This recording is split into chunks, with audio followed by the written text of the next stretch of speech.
Du livre Le ministère de la guérison, chapitre 4, l'attouchement de la foi, 7e partie. Le plus redoutable des fléaux connus en Orient était la lèpre. Son caractère incurable et contagieux et ses effets horribles sur ses victimes remplissaient les plus braves de terreur.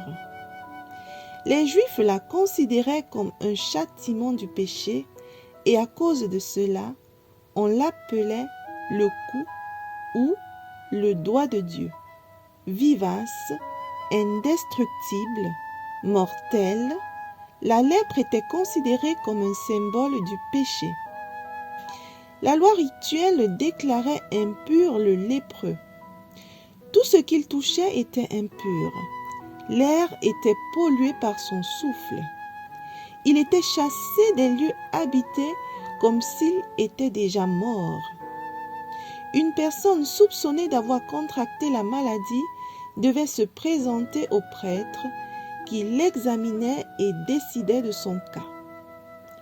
S'il était déclaré lépreux, il était séparé de sa famille, coupé de la congrégation d'Israël et condamné à s'associer avec ceux qui souffraient de la même maladie. Ni roi, ni chef n'étaient exempts. Un monarque atteint de la terrible maladie devait renoncer au sceptre et fuir la société. Le lépreux devait porter la malédiction de sa maladie loin de ses amis et de sa famille. Il était obligé d'annoncer son propre malheur, de déchirer ses vêtements et de sonner l'alarme, avertissant tout le monde de fuir en sa présence contagieuse. Le cri « Impur, impur » lancé d'une voix morne par l'exilé solitaire était un signal entendu avec crainte et horreur. Nombre de ces malades vivaient dans la région où le Christ exerçait son ministère.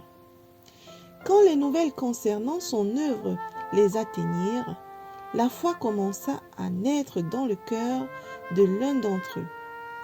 S'il pouvait aller jusqu'à Jésus, il pourrait être guéri.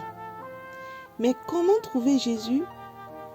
Condamné à un isolement perpétuel, comme il l'est, comment se présenter au médecin?